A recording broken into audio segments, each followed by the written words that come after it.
என்கிட்ட இருந்த தண்ணியும் குறைஞ்சு போச்சு. உணவுப் பொருள் மனுஷர்கள் கொடுக்குற எல்லாமே குறைச்சி தான் கொடுப்பாங்க. என் அப்பா ஏசப்பா கொடுத்தாருன்னா நிறைவானதை கொடுப்பார். இந்த செய்தி கேட்கிற நண்பர்களே, மனிதர்களை நம்பி மனிதர்களுடைய ப்ரொவிஷனை நம்பி, மனிதர்கள் கொடுக்கிற பணத்தை நம்பி, அவர்கள் வேலை கொடுப்பார்கள் என்று நம்பி, மனிதர்கள் நம்பி நீ அழுதையோடு கூட குறைச்சலோடு கூட வனாந்திரத்திலே ஆகாரை போன்று அழுது கொண்டிருக்கிறாயா? இன்றைக்கு நற்செய்தி உனக்குத்தான்.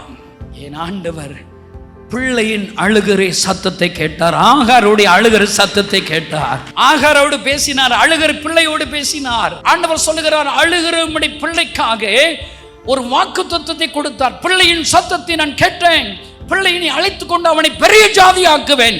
இன்றைக்கு இங்கே வந்திருக்கிற அன்பு சகோதரர்களே, இந்த பாட்டில் சொன்ன கதையின்படி ஆகார் போல உன் பிள்ளைக்காக நீ அழுது கொண்டிருக்கிறாய், உன் குடும்பத்திற்காக அழுது கொண்டிருக்கிறாய். யாரோ ஒரு மனிதர்கள் என்னை கைவிட்டு விட்டார்கள் என்று சொல்லி கண்ணீரோடு இந்த வார்த்தைகளை கேட்டு அழுது கொண்டே இந்த வார்த்தைகளை கேட்கிறாயா?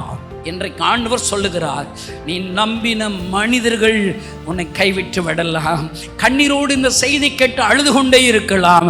இன்றைக்கு ஆண்டவர் உன் அழுகையின் சத்தத்தை கேட்கிறார். அழுகையை மாற்றப் போகிறார். உன் துக்கத்தை சந்தோஷமா மாற்றப் போகிறார். உனக்கென்று ஒரு வாக்குத்தத்தத்தை கொடுக்க போகிறார். எந்த பிள்ளைக்காக நீ அழுகிறாயோ அந்த பிள்ளையை நான் பெரிய ஜாதியாக்க போகிறேன், பெரிய ஜாதியாக்க போகிறேன் என்று சொல்லுகிறார். நீ நம்புகிற மனித